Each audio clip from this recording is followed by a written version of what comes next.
Uh, Ma'am, we are going live. Sir, Okay. Venkateshan, sir. Yeah. Okay. Start பண்ணிக்கலாமா? Yes, sir.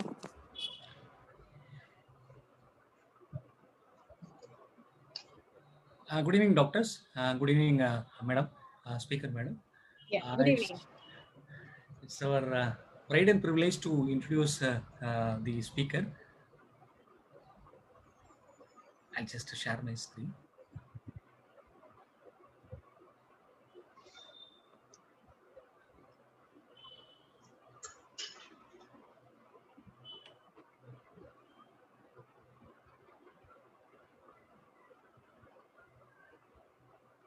So, Dr. Ritu Sadhwani, she's an MD, FICOG, FACOG, MRCOG. She's an obstetrician and cosmetic gynecologist and an IVF specialist. And right now, madam is the honorary professor in BIMS College, Karjala. And madam takes active part in various social activities and the upliftment of the needy. And what's more, madam is a voracious reader and has authored more than 15 publications. In addition, madam has organized many conferences, and madam was a speaker in many national and international conferences. So with this, without taking much of the time, I would like to hand over the session to madam. Madam, this session is yours. Thank you, madam. Yeah, thank you, Mr. Venkateshan, and thank you, Shield Pharma also. Yeah. So today we are going to discuss Mr. Venkateshan, first you want to show the Shield Connect platform, or shall I start? Yeah, I'll just show the Shield Connect digital platform. Yeah, I think that is a very, very good platform. It's a very educative and very informative for everyone. If sometimes we miss some webinar later on, we can go and hear via that platform. So that is very, very nice. Thank you, madam. So nice of you. I think my screen is visible. Yes, your screen is visible. So there are blogs and many doctors contributed to it, and anybody can contribute, madam. I request the speaker also to contribute some of the blogs, like we have menopause, vaginal microbiome, and urinary tract and women's health care. And there is another head called webinars. And webinar, there are two parts. One is the upcoming webinars, and the schedules can be found on the left hand side, and the past webinars, those who have been done already. There is a recorded version that is available. Once the meeting is over, it will be uploaded here. And there is another page for our leaders, where we are getting connected with various key opinion leaders, and their topics are also can be found here. And any doctor can contribute to this section also. So with this, now I hand over the session to speaker, madam. Thank you, madam. Thank you, Mr. Venkateshan. So I will start sharing my screen. Just a second.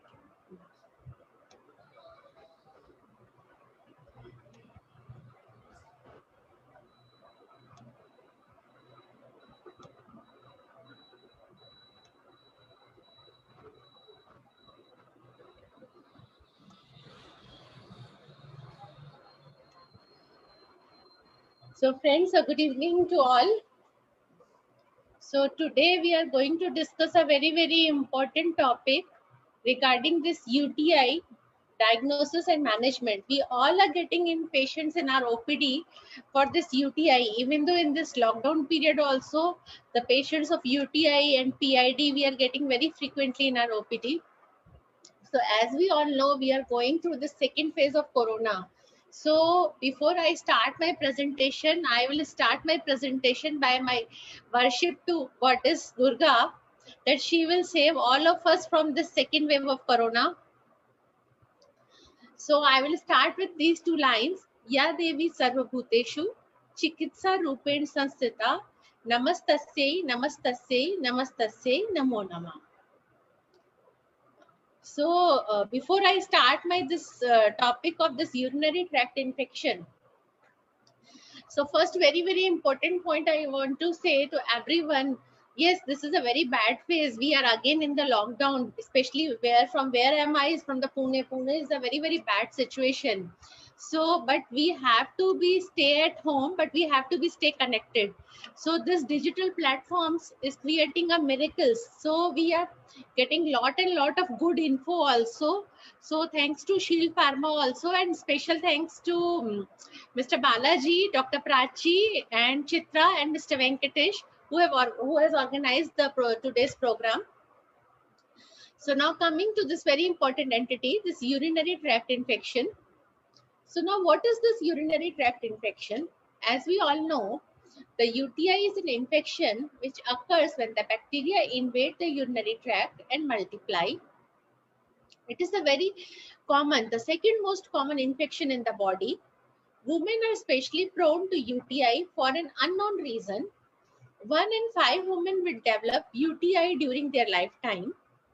UTI are not as common in men, but may be more serious when they occur. We all know that we are getting so many patients in our OPD of this for this UTI. Now, what the incidence has been reported? So, incidents have shown that the adult woman 6 to 10% per year, while in the pregnancy 4 to 10%, while with the catheterization it is reported 1 in 3, while 10 to 15% of the debilitated patients. The female is to male ratio overall is reported is 10:1. So coming to the very important epidemiology, the asymptomatic bacteriuria. All of us, when we are studying this, our MBBS, and when there is our gynae posting, every time we are having this patients of this asymptomatic bacteriuria, and we all are scared.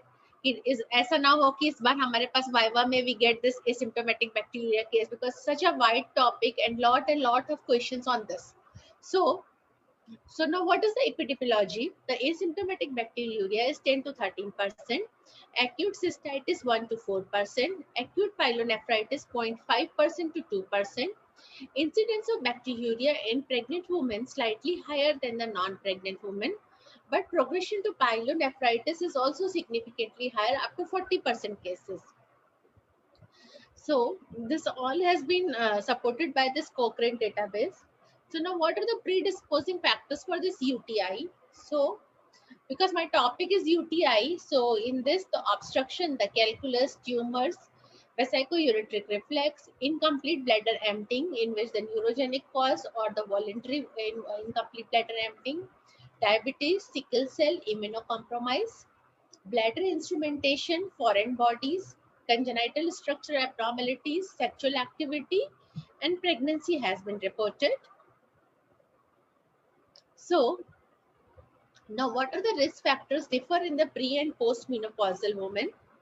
So as we know, in the sexually active premenopausal risk factors are frequency of sexual intercourse, spermicidal use, age of first UTI less than 15 years of age indicates the more the risk of the recurrent UTI, history of UTI in the mother, genetic factor or long-term environmental exposures. In postmenopausal, the risk factors are vesical prolapse, incontinence, post-voiding residual urine.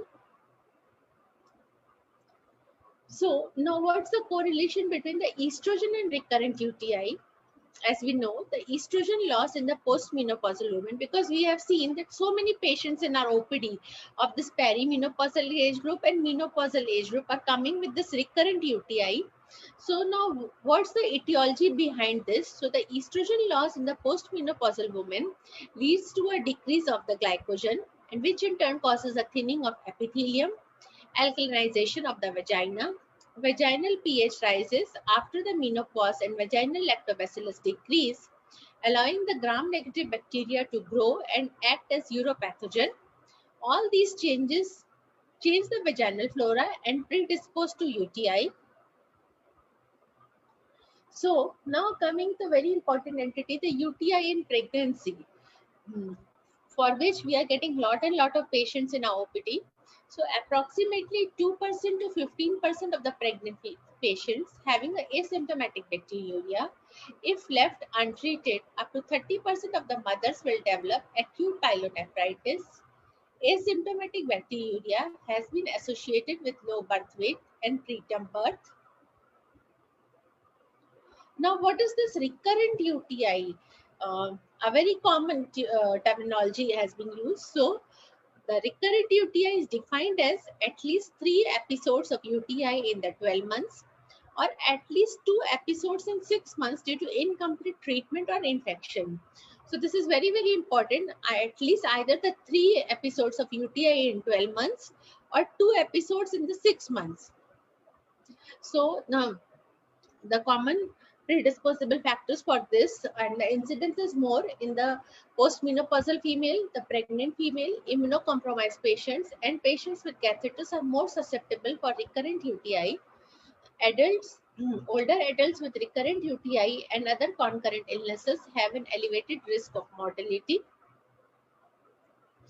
Now, what are the types of this recurrent UTI? I think this is also very, very important when we are discussing this UTI. So, because so many patients in our OPD come and say, ma'am, we have suffered from this UTI last time, we have gone to some doctor, we have taken the medication, again it is happening. So now what is this? Whether it is reinfection or it is relapse? So the studies have shown that reinfection is more common than the relapse. Now, what is this reinfection? A new episode of infection with the same or different organism, which normally occurs 2 weeks after the treatment has ended and with a sterile urine report in between the 2 infections. So it is very, very important, a new episode of infection with the same or different organism. While in the relapse, the recurrence of infection with the same organism, same species and strain within 2 weeks of treatment. Now, how does we make this diagnosis? Because the topic of my today is how to diagnose the UTI and how to treat that. So this is, we all know, the dipstick method in which the leukocyte esterase, the fairly accurate F2+ gram staining, and urine routine microscopy for the squamous cells, and urine culture and sensitivity. So here we can see how the pH changes with the infections. So now, what are the microbial species commonly associated with this UTI, and what are the common pathogens are reported? So as we know, the E. coli is considered to be the very, very common uropathogen.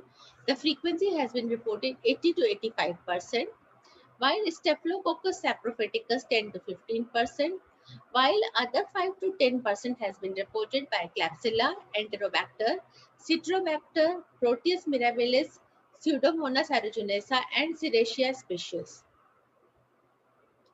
So, as we all know, now what are the very important symptoms of this UTI? The frequency, urgency, nocturia, suprapubic pain, urinary incontinence, dysuria, burning micturition, and sometimes the hematuria. So, now what is the pathogenesis? So, in the pathogenesis, UTI pathogenesis is a complex process that is influenced by various host, biological and behavioral factors and by the properties of the infecting pathogen, including the virulence factors. The consequence of the complex host pathogen interaction ultimately determine whether the uropathogens are successful in colonization of uroepithelium or eliminated. The factors known to be important in the pathogenesis of UTI are the host defense mechanism and the bacterial virulence factors. So these are very, very important, that how is the immunity of the person and how much is the virulence of the bacteria. So now continuing this pathogenesis in the uncomplicated UTI, my talk will be more focused on the uncomplicated UTI, though I will take some slides for this complicated UTI also. So in uncomplicated UTI, the uropathogens that reside in the gut contaminate the periurethral area and able to colonize the urethra. Subsequent migration to the bladder and expression of the villi and adhesions results in colonization and invasion of the superficial umbrella cells. Post-inflammatory responses, including neutrophil infiltration, begin to clear extracellular bacteria. Some bacteria evade the immune system, either through host cell invasion or through the morphological changes that result in resistance to neutrophils. These bacteria undergo multiplication and biofilm formation.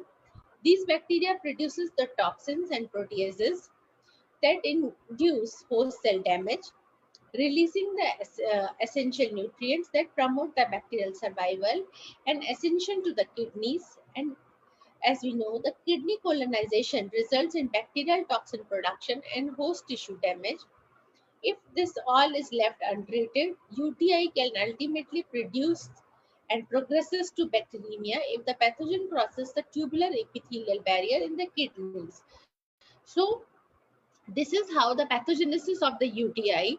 So treating of this UTI is very, very important. And as I just discussed regarding this microbiology, so many studies all favor in the most important is the pathogenic organisms reported is to be E. coli in 63 to 85%. So now, how are the symptoms differ in the adults? Dysuria, frequency, urgency, nocturia, suprapubic pain, backache, hematuria, cloudy urine, and enuresis. While in the elderly, malaise, weakness, vomiting, fever or hypothermia, confusion, hypotension, and urine retention has been reported. So, UTI symptoms and signs do not reliably differentiate from the upper from the lower tract infection. So the clinical presentation of recurrent UTI is recurrent or persistent asymptomatic bacteriuria. However, it may also present as acute cystitis or acute pyelonephritis after an untreated primary asymptomatic bacteriuria. So, asymptomatic bacteriuria, the definition, according to recommendations developed by Infectious Disease Society of America, significant bacteria in asymptomatic women is defined as bacterial monoculture in the quantity of more than 10 to the power of 5 colony forming units per ml in 2 consecutive mid-stream urine clean catch urine specimens, or 10 to the power of 2 colony forming unit in the urine collected from a single urinary bladder catheterization. So it is also very, very important. So either it is 10 to the power of 5 colony forming units per ml in 2 consecutive midstream sample, or 10 to the power of 2 in the urine collected from a single urinary bladder catheterization. So, and why this it is recommended by this American Academy of Pediatrics and American College of Obstetrician and Gynecologists in 2012. They have recommended that screening for this bacteriuria at the first prenatal visit or at 12 weeks, whichever is the earlier. So the significance is that because if it is not treated, approximately 40% of the infected women will develop the symptomatic infection during the pregnancy. While in acute cystitis, it affects approximately 1% of all the pregnant women, and in the pregnancy, it is almost always results from ascending infection in the long-standing asymptomatic bacteriuria. So, symptoms we have just discussed. So, while what happened in this acute pyelonephritis, it is also the most common serious medical complication of pregnancy. Pyelonephritis was a leading cause of septic shock during pregnancy. Pyelonephritis is unilateral in more than half of the cases, and then it is bilateral in 1/4 of cases. We can see how it is infecting. So, with this pyelonephritis, mostly the signs and symptoms are the abrupt onset with fever, shaking, chills, aching, pain in one or both lumbar regions, anorexia, nausea, vomiting, tenderness elicited at the costovertebral angles. So, again, for this pyelonephritis, also the most commonly the organism which has been reported is again the E. coli, 70 to 80%. So, the golden standard for this diagnosis of acute pyelonephritis is the renal biopsy, which is impractical in the clinical practice. So, combination of the symptoms like full blood count, CBC, inflammatory markers, CRP, renal function test, blood culture, and urinary culture and sensitivity testing. While in acute pyelonephritis, the medical complications, the endotoxin Induced alveolar injury manifests in 10% of the women, can lead to frank pulmonary edema. It may be severe enough to cause ARDS. Endotoxin causes the hemolysis and anemia. Bacteremia is demonstrated in 15 to 20%, and transient renal dysfunction in 2% of the cases has been reported. While what are the complications has been reported with this in the obstetrics? Yes, we know the preterm labor, preeclampsia, chorioamnionitis, and postpartum endometritis. So among this, the postpartum endometritis is very commonly has been reported also in the patients with the infection. While what are the complications of this acute pyelonephritis with the fetal complications?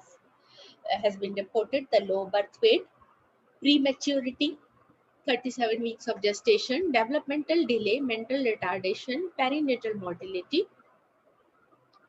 So the differential diagnosis of this acute pyelonephritis is chorioamnionitis, appendicitis, placental abruption, and infarcted leiomyoma has been reported.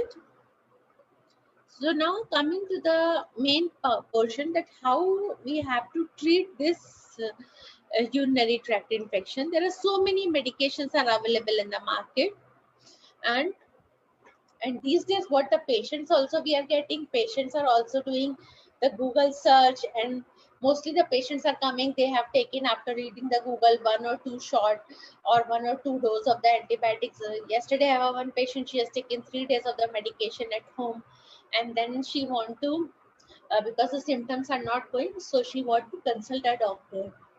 So just a second, yeah. So now what are the treatments has been available for this asymptomatic bacteriuria? Yes, the single dose treatment with the amoxicillin 3 gram, ampicillin 2 gram, cephalosporin 2 gram, nitrofurantoin 200 mg, trimethoprim sulfamethoxazole combination, or the 3-day course, amoxicillin, ampicillin, cephalosporin, ciprofloxacin, levofloxacin, and nitrofurantoin and trimethoprim sulfamethoxazole also has been reported. So dose of this nitrofurantoin, which is considered to be very, very safe in the pregnancy, is 50 to 100 mg 4 times a day, or 100 mg BD has been reported. Other is as the same what I have discussed. The other, in the long term, if the treatment failure, the studies have shown the use of nitrofurantoin up to 100 mg 4 times a day for 21 days also has been reported. So now how to take follow-up of these patients?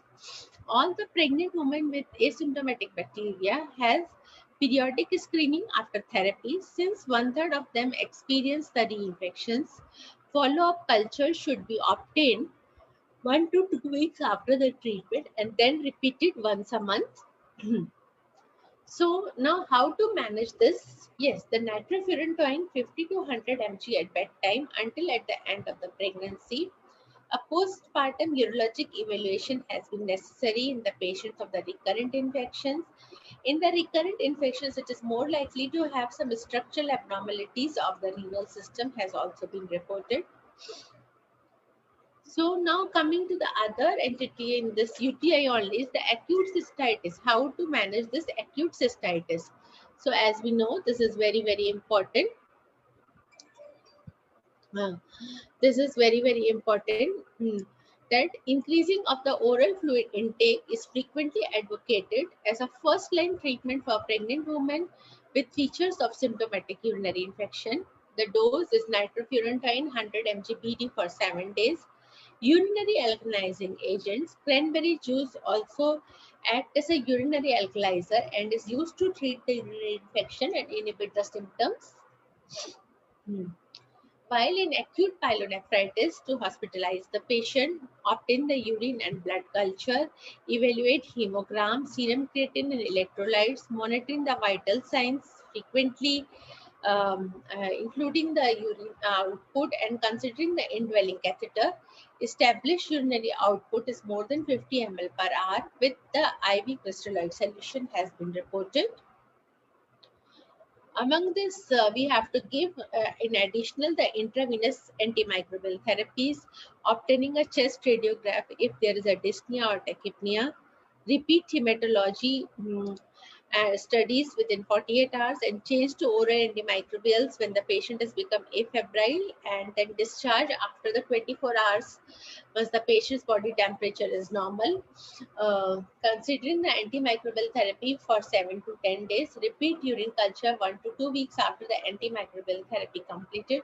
Here, once we are giving the medication to the patient, we have to give them emphasis, because what happens usually, even though prescribed for 7 to 10 days, patients start feeling better within mostly within the 48 hours. So there is a usual tendency कि now अभी तो मैं ठीक हो गया, why to continue this medicine? So we have to clear cut explain the patient that why we are giving for the 7 to 10 days.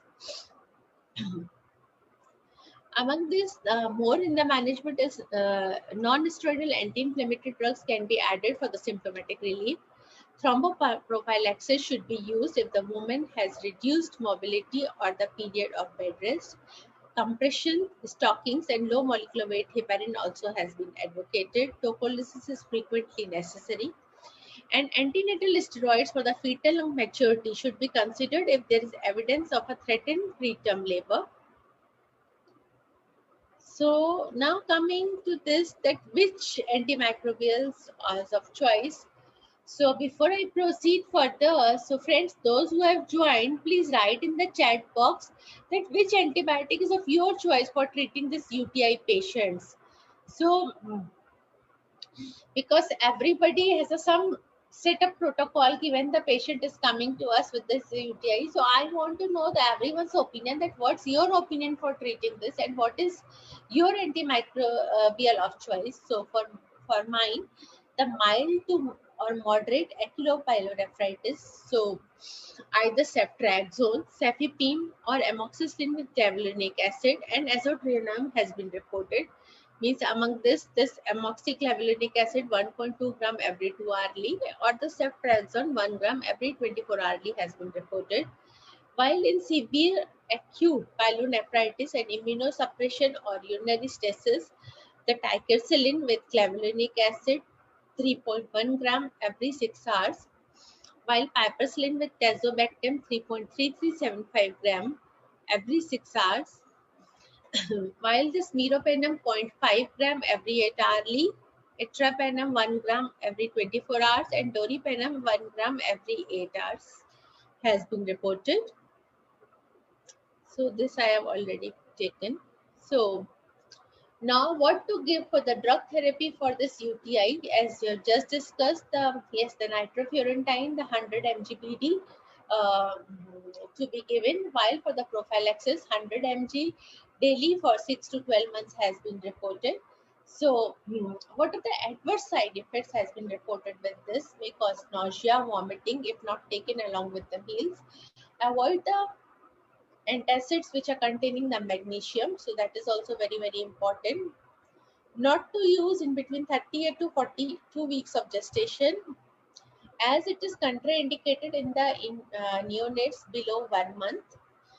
So but why to take the risk? So better to wait for, if the lactating mother has get, so she has to wait for some time. So while with this nitrofurantoin, the modified release patterns lead to superior GI tolerability. Avoid antacid containing the magnesium, because the interaction has been reported of the two. And the pregnancy category B drugs studies in pregnant women has not shown the risk of the fetal abnormalities. Avoid the use of this drug in between 38 to 42 weeks. And it is contraindicated in the neonates below 1 month.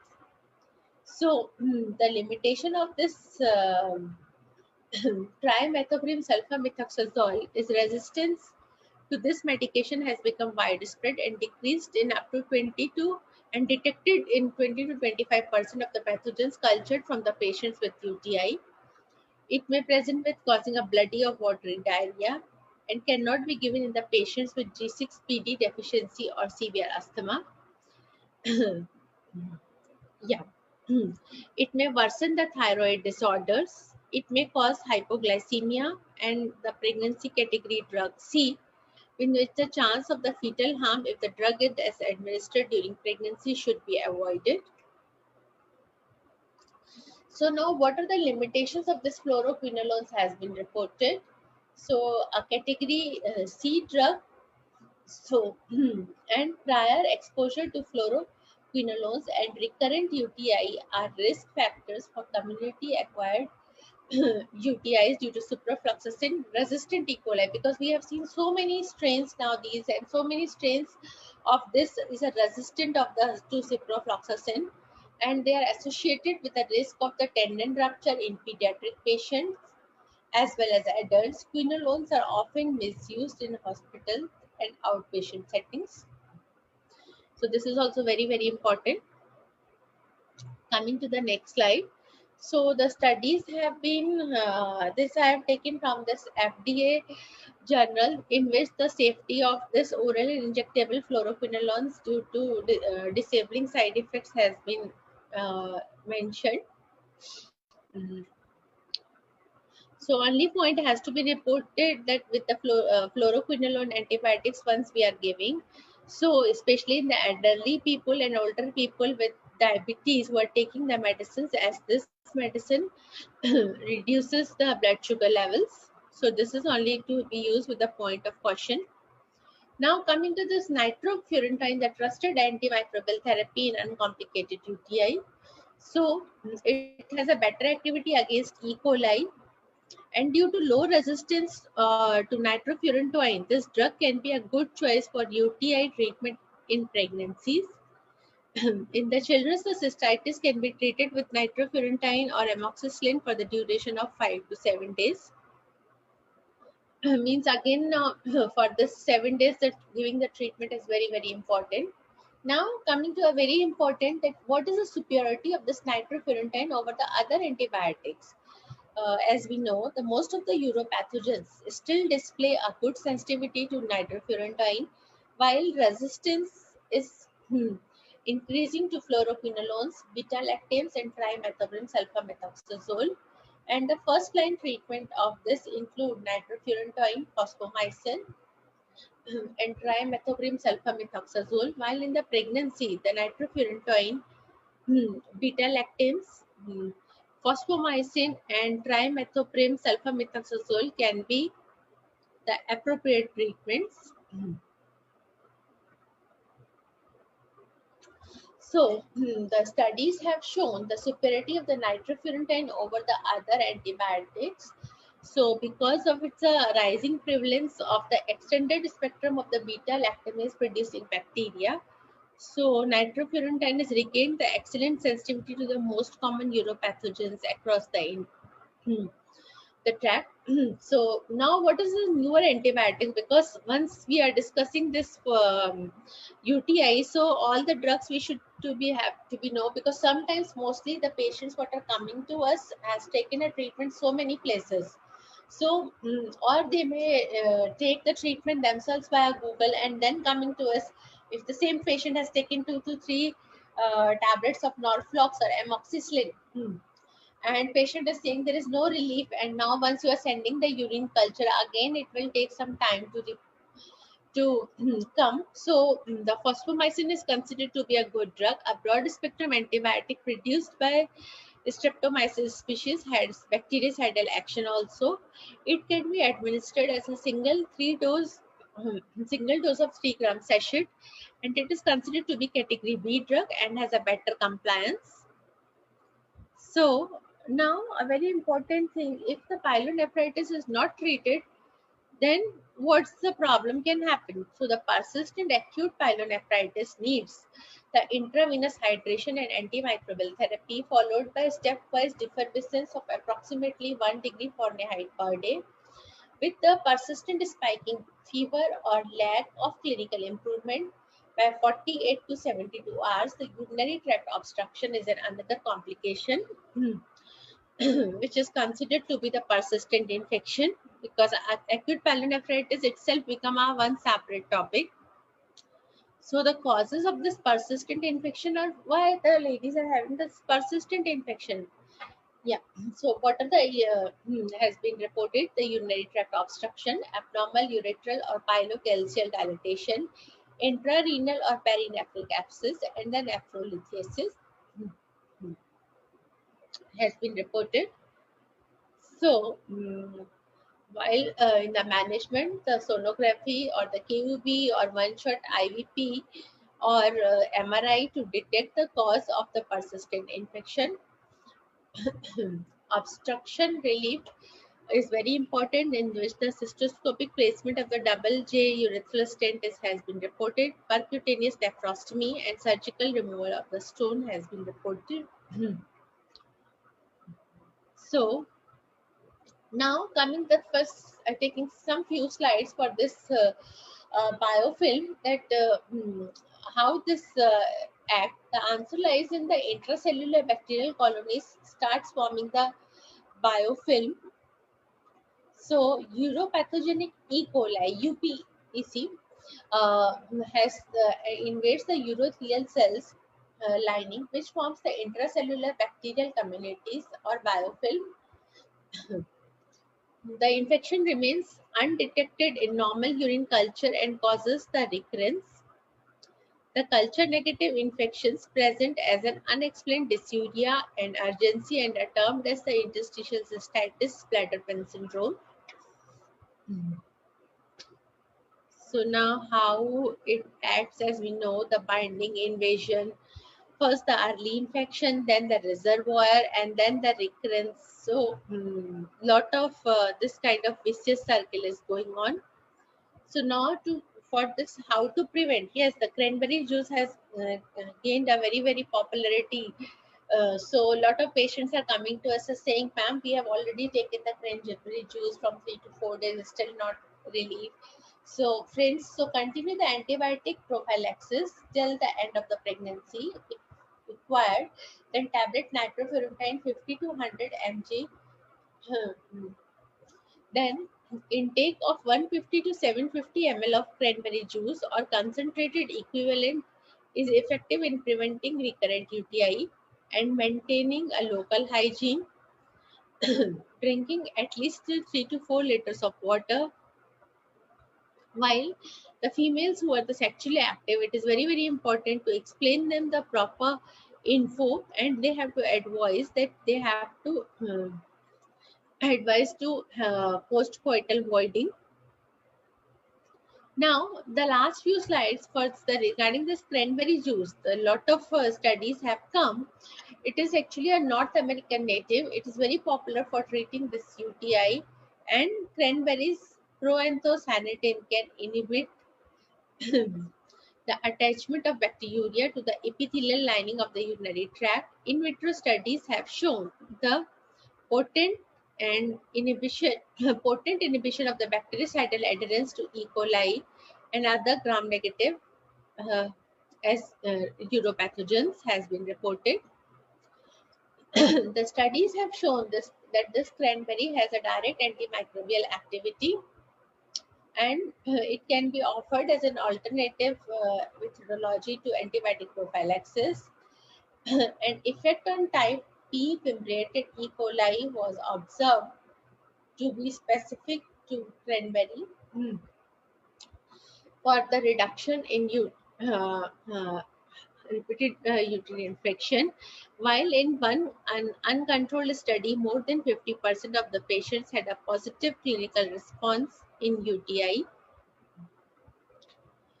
Other important component is been reported is D-mannose, a sugar monomer of the also hexose series of carbohydrates, and mannose is a C2 epimer of glucose. And coming to this D-mannose prevents, how it acts. It prevents the binding of the type 1 pileated E. coli to the human bladder cell line and reduces both the adhesion and invasion. It significantly reduces the bacteria within the 1 day.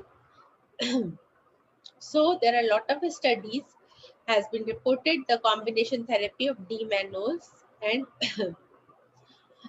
we reported in approximately 94% cases with symptomatic improvement.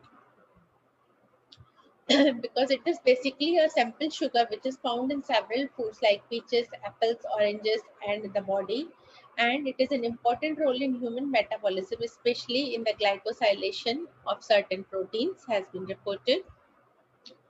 So now what the dose has to be given. The different studies have come every day in our OPD. Also, we are getting lot of pharma persons has coming with a different combination of this cranberry also, or with this cranberry and flavoxate hydrochloride also. I have seen the combination.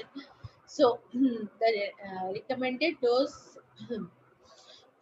of this cranberry extract ranges between the 600 to 1200 mg per day, and studies have shown that D-mannose as well as this under the guidelines mentioned that 2 gram of D-mannose is as efficacious as nitrofurantoin 50 mg in preventing the recurrent UTI. So the dose has been recommended 1 to 3 tablets per day, but from this cranberry, the maximum dose is 900 mg per day, and D-mannose is 1.8 gram per day. So the different combinations has been available. Again, before I wind up, the studies have come regarding the use of this lactobacillus. The probiotic has come a lot of studies for the treatment of this UTI. So the lactobacilli crispatus strains has been considered to be having a good results in the patients of this recurrent UTI. Still, the studies are going on. So the conventional treatment accordingly what we have to give for treating this burning micturition, for this pain, and for this recurrence, because most of the patients are coming to us have taken this alkalization of the urine, and for the pain the flavoxate, and for the stopping of the recurrence the use of this cranberry has been reported and having a lot of good results also. So there are a lot of good products available. I am using also this product of them. So this is also having a good combination of this ursolic acid, potassium magnesium citrate, and cranberry extract, having a very good results and very convenient dosage, a single sachet per day.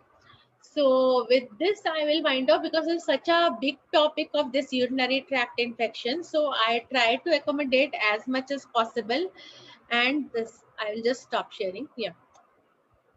So as there are lot of medication and lot of studies are there, so as much as possible I try to include. Yeah, so thank you to all of you for your presence and for your time. So yeah, I will take some questions are there. Yeah. So yeah, this is by Dr. Komal. So Dr. Komal, yes, how to initiate the D-mannose. So Komal, I am using this Shield Pharmaca sachet only. This UTI flush is having a very good results.